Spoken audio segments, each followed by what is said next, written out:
Hey everybody, Professor Champy here. I want to talk today about our last two big assignments, the argument essay and also the picture prompt assignment. Make sure you've read both of the assignment sheets for those and send me any questions, and I'm going to try to explain them both a little more right now. And then I also want to talk about the reading that I gave you for last time, The Myth of Inferiority by T. Allen Culpepper. So let's get into it. So let's turn now to the argument essay assignment sheet. And you can find this at the top of the Canvas page under assignment sheets. So I want to start here by looking at the different options that I have listed. Option 1 says come up with an original plan to fix whatever you perceive to be the biggest problems with the modern college experience. So this is why I asked you to do that discussion where we listed a top 5 of problems with college. So I saw that as a way to kind of get us started with this. I'm basically asking us to think about our arguments here as arguing for a solution to a specific problem. So one way to approach this would be to pick one of the problems that we talked about with college and argue for a solution to that problem. Now, part of doing this is that you got to be really specific, right? It'd be easy to say, well, college should be better, or the classes should be more interesting, or something like that. But you want to get as specific as you can with these arguments. It's going to give you more to say. It's going to make it easier to get to 4 pages, and it's ultimately going to make it more convincing and more interesting. So for option 2, I have identify a problem/issue with modern society and argue for a unique solution. So same thing here, where we're looking at the kind of setup of identifying a problem, explaining a problem, and then arguing for a specific solution to that problem. What I would say with this one, I left it very broad, right? A problem with modern society, that could be anything. So I would just emphasize again that you gotta be really specific with what you want to look at. I've read some papers for this that, weren't the best essays, where they would take something like, okay, problem with modern society, I don't know, the environment. And then they would try to write an essay of, here are some solutions that we could do to try to make the environment better or, stop polluting it or whatever. And then they have, one paragraph about cars and one paragraph about factories and one paragraph about, the ocean and so on.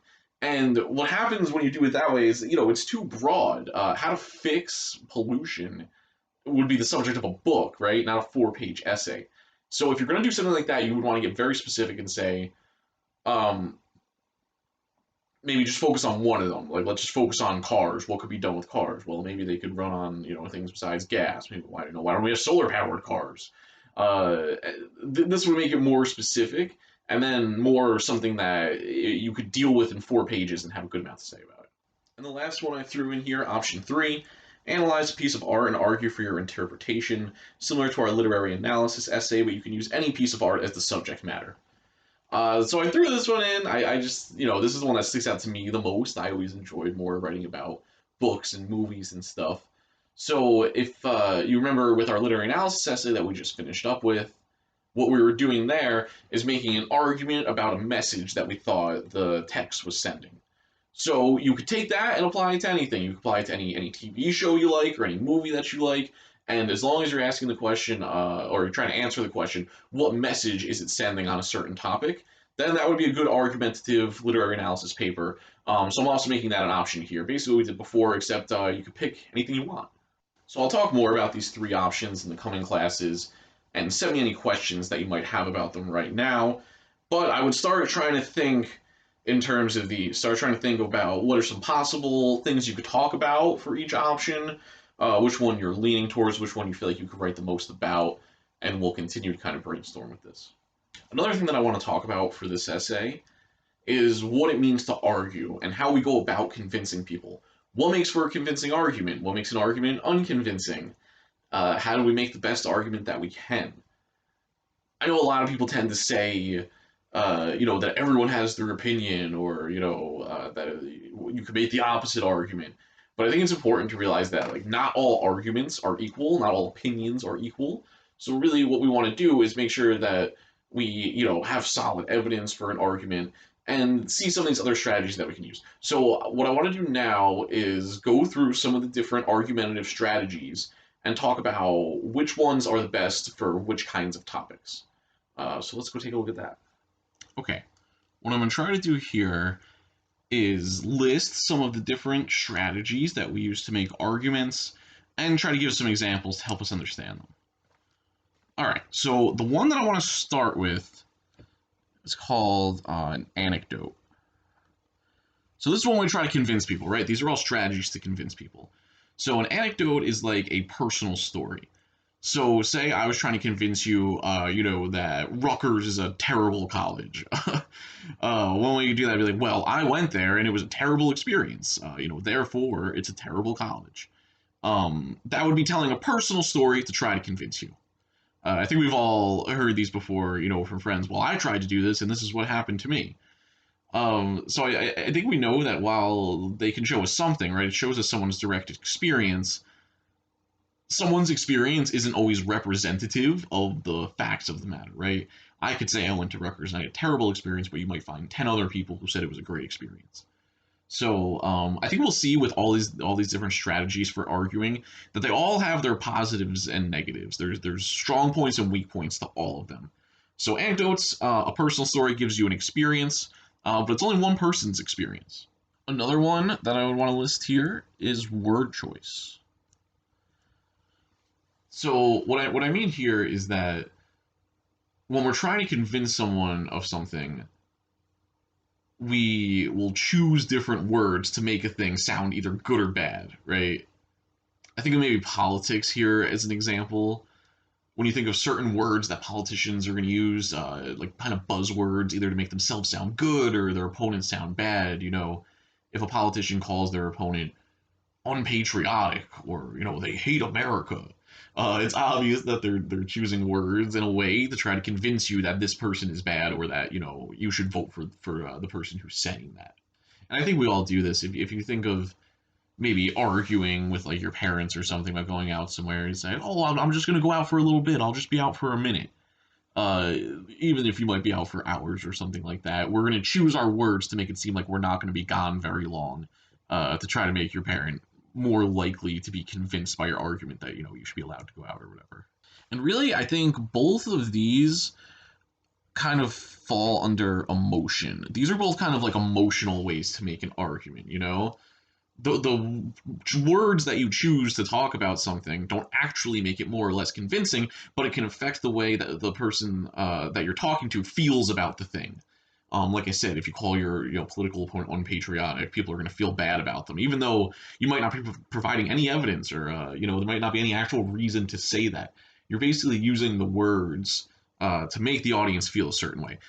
And with anecdote, like we said, since it's only one person's experience, it has a kind of emotional appeal, and it's also more relatable. It's more we can connect with it easier. So it kind of plays on our emotions, to hear someone's personal story about what they went through.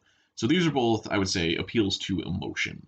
And that might seem bad, right? Like usually, if someone calls your argument emotional, they're trying to say that it's not very good. But I think all arguments do need to use some amount of emotion. Because if you think about it, and we'll get into some other things to convince people, like one thing that we use to convince people is like statistics. And that's good, right? Statistics are hard evidence, the studies, data, whatever. But if you just list a bunch of statistics for someone, they still might not be convinced. Even if you're actually right, even if the data proves that you're right, if you don't have any emotion involved, the person still might not be very convinced. Like they might just not care or not be interested or stop listening or things like that. So there is a way that emotion is good for an argument. You want your audience to be invested in the argument and care about the argument, and using emotion is one way to achieve that. So statistics, I think we know what that means, numbers, data. Some other different ways that we convince people. Giving examples is always one. If you want to say, college should be cheaper or something like that, and then you can give an example like the average college costs this much, or if you can give examples of people who have been bankrupted because of the cost of college or something like that. Those would be examples. So two different kinds of examples that I would say. I would kind of break these up into hypothetical examples and historical examples. So maybe a better example of this than the one that I just gave is like if you're talking about college or something like that, you could say, well, other countries in history have had free college and like they seem to do okay. So that would be more of a historical example, right? And we all know a hypothetical example, not actually something from history, but something that could be true. So using examples, another way to try to convince people. One more I would add in here has to do with fairness. So kind of what I mean here is that a lot of the arguments that we have, I usually, will ask students for arguments they've had in their personal lives, and I find that a lot of those come down to fairness. Like I can remember stories of students, where like their sibling was allowed to use their parents' car, so they felt that they should also be allowed to use their parents' car, or if the parents bought your sibling something, people feel like, well, I should, also get something of equal value. And this really all comes back to fairness. It's kind of a like assumption that we have that things should be fair, and I think that's right. I think that makes sense. But based on that belief that we have that things should be fair, we then make a lot of our other arguments. Well, this isn't fair, so it should be like this, and that's a way that we try to convince people. So all three of these fairness, statistics, examples, I would kind of put all of those under the heading of logic. These are all ways of convincing people that are based either on hard data like these ones, or on like an appeal to morality. And morality is ultimately something that we understand through logic, through what makes sense, right? And you looked at that logic assignment that I had for you the other day, that kind of broke down some of the basics of it, of what an argument is and what the different parts of an argument are. So all of these three I would put under the heading of logic. Okay, two more strategies that I have for you here. The first one is authority. Trying to convince people based on authority. So I think this is another one that people usually think is pretty unconvincing. And sometimes it is, and sometimes it isn't. Like I said, with most of these, there's a good way to use it, and there's a bad way to use it. With authority, maybe the easiest example of this being done poorly is like, nothing against religion, but people who believe something to be true just because it says that in the Bible. I'm sure we've all experienced this. People who they'll make an argument, and then if you ask them why, or if they're trying to convince you, they'll just say like, oh, that's what God said, or that's what's in the Bible. This is an argument to authority because it's appealing to the authority of God or the Bible or whatever. But I think we can see why that's not going to convince a lot of people, because then if someone says, okay, well, I don't really care about the Bible, or I don't believe in the Bible, or something like that, then they're not going to be convinced. A better way to use an argument by authority, I think about an example a student gave me a few years ago of like their father who had diabetes, but he wouldn't listen to the doctor that he shouldn't drink soda. So the student's argument to his father was, well, the authority, the doctor in this case, says drinking soda is bad for diabetes. So maybe you should listen. And I think that's obviously a much better example. So arguing by authority, it all comes down to what the authority is, and if it's an authority that people should respect. And as long as it's a solid authority that everyone kind of agrees, okay, yeah, they should know about this, then it can actually be a pretty convincing way to make an argument. Similar to authority, and the last one I have here is credibility. So this is kind of the same thing as authority, but it's about yourself. It's about why you are credible, why your opinion on the matter should be interesting, or why your opinion on the matter should be important, or people should be convinced by it. So if I was giving you, again with the example of a doctor, if I was giving you a speech about how to take care of your health, you might want to know what my qualifications are. And then with me personally, you'd say I have no qualifications and I'm pretty unhealthy myself. So I'm probably not a very credible source on health advice. But if someone had some sort of a degree, or they're a nutritionist or a doctor or whatever, then they have more credibility, and it actually makes their argument more convincing, because that's why you should listen to them. So these two I would also kind of put together, credibility and authority. And I guess I would just call the category something like authority. And that's kind of the general category that I would put both of these under. So what we see here And there's more that we could add to this list. I think these are kind of the biggest ones, or all the other ones probably fit like in between different grades of all of these here. But one thing that is true is that pretty much every strategy that we have to make an argument either plays on the audience's emotion and tries to get them invested in our argument, or it uses a logical claim based on examples or evidence or history or data, or it's a claim based on authority, either someone else's authority or your own authority, of being someone who would know a lot about the topic and should therefore be listened to. So you might have heard these referred to as before as logos, pathos, and ethos. I don't know why they insist on using the Greek words, in 2020. I don't really know what the benefit is of using ancient Greek terms, and I think it makes a lot more sense if we just think about it this way: emotion, logic, and authority. That's really the only things that we have to try to convince people of an argument. So one other thing you want to think about here is which of these strategies is going to be most convincing to your audience based on the argument that you're making. Like we've been saying in this class, your audience, I'm thinking about, your own peers, people who also go to school, people your own age. Um, so you want to think about what would be the most convincing thing to them. One thing that you really want to know here, I think we talked about this with that essay that we looked at. It feels like a million years ago, that essay, writing for an audience, where you want to know if your audience is likely to agree with you or likely to disagree with you. And it's going to depend on the argument that you're making. If you're making an argument that college, should cost less money or something like that, then you know that most of these people are going to be on board. If you're writing for people like yourselves, like writing for college students, they're going to agree, yeah, it's too expensive.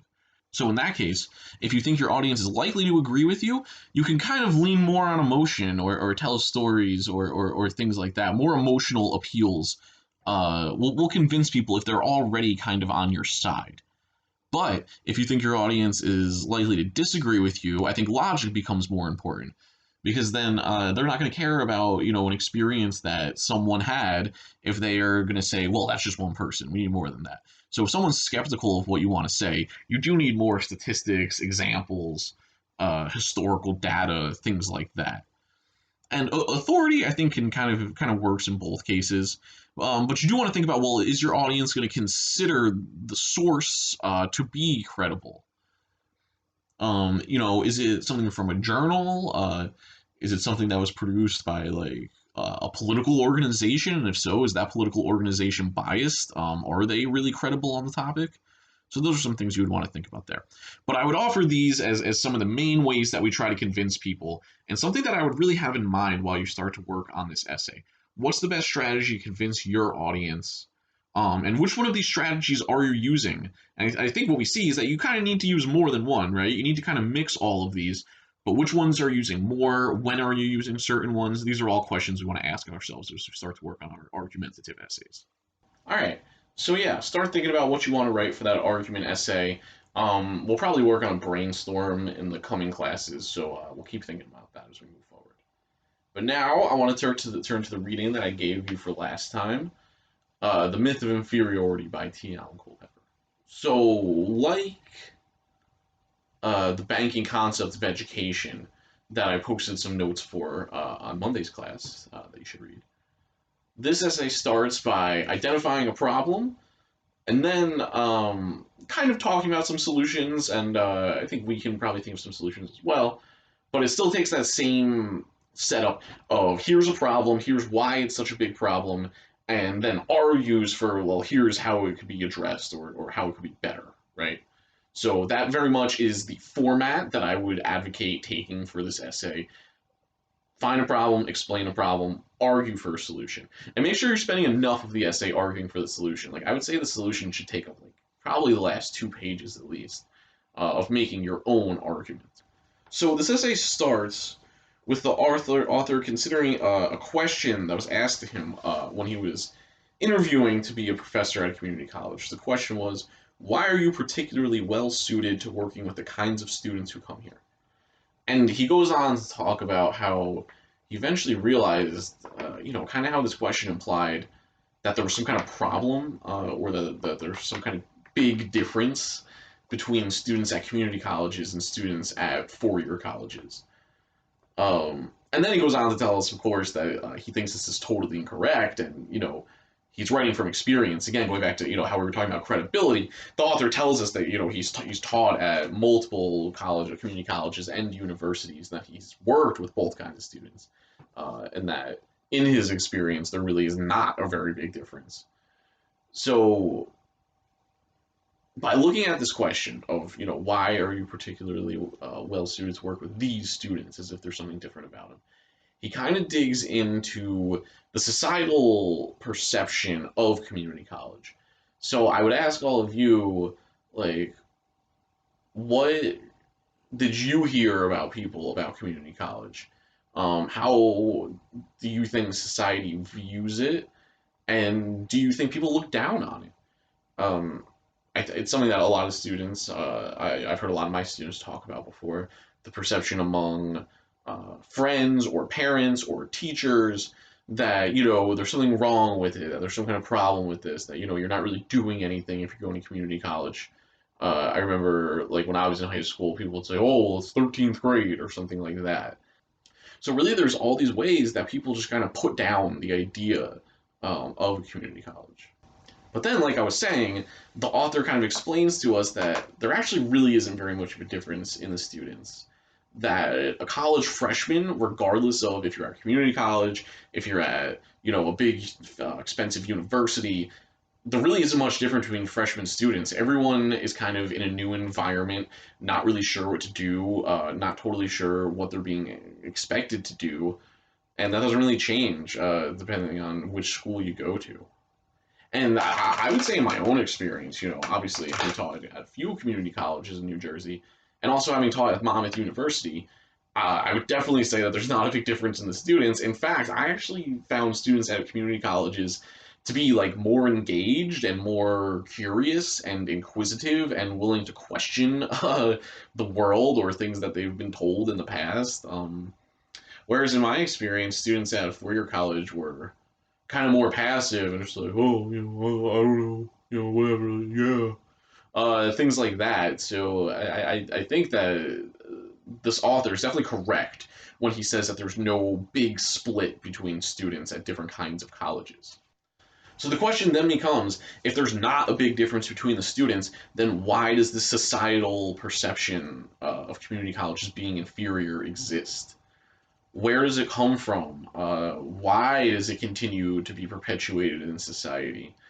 And maybe my favorite question to ask: who benefits from it being perpetuated? Who gains by people thinking that community colleges just aren't as good, or you won't learn as much, or something like that?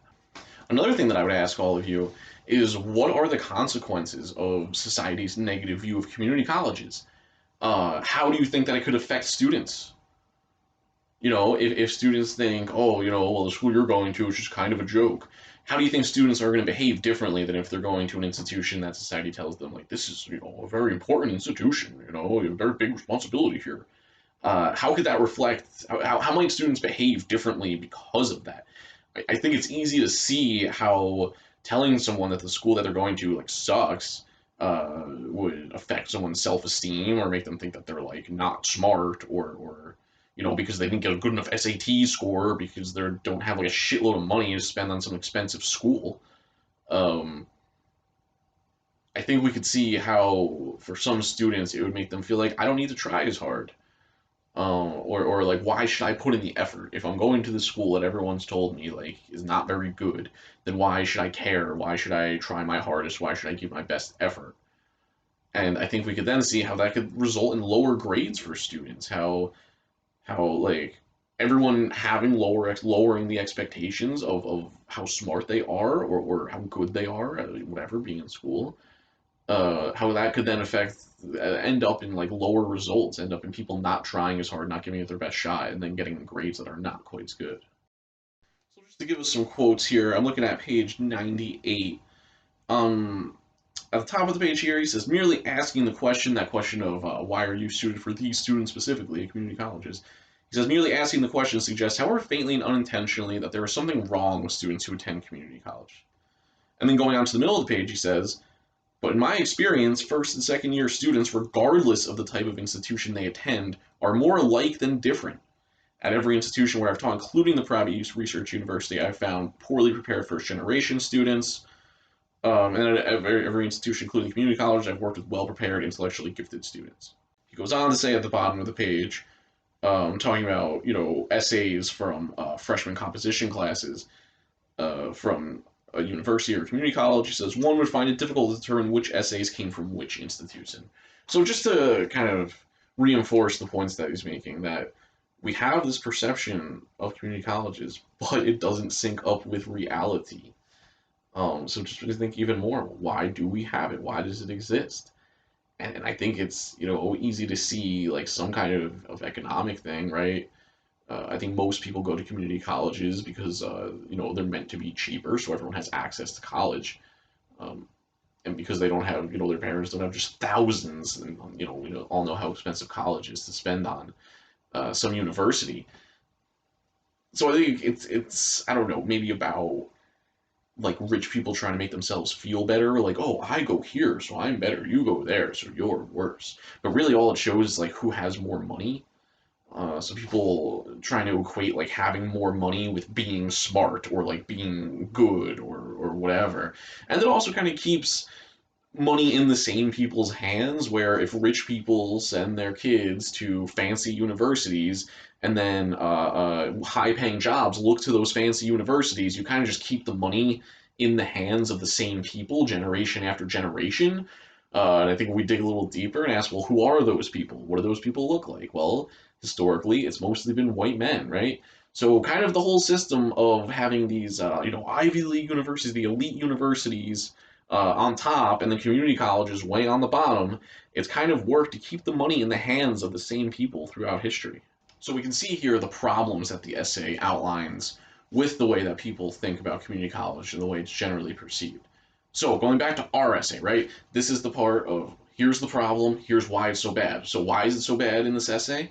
Because of the like psychological consequences, people's self-esteem and stuff, because of how, it kind of creates a because of the way that it lowers expectations and how people kind of always will meet your expectations. If you have low expectations of people, they're more likely to do that. If you have higher, they're more likely to try to get higher. So he also says that having lower expectations pretty much makes people do worse, and also having any kind of psychological thing about it or not taking it as seriously is also going to make you get worse grades. And then another one that I would add is kind of just like the economic consequences of all this, and how it keeps certain people in power and how it keeps other people oppressed. So that's all explaining the problem, right? Why is this such a big problem? Why should people care? Why does it need a solution? Why is it important to read my essay where I'm going to try to give you a solution? So now the question would become, well, what solutions does the essay try to argue for?